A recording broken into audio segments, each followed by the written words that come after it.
أعوذ بالله من الشيطان الرجيم. بسم الله الرحمن الرحيم.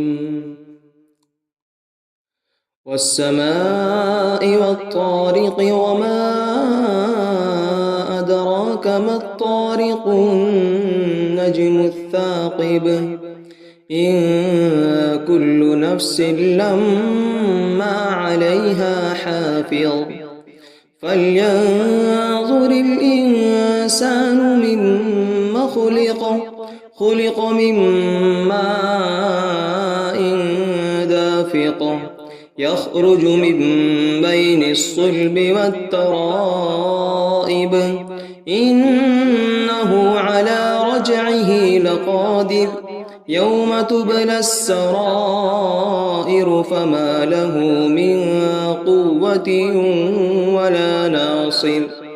والسماء ذات الرجع والأرض ذات الصدع إنه لقول فصل وما هو بالهزل إنهم يكيدون كيدا وأكيد كيدا فمهل الكافرين أمهلهم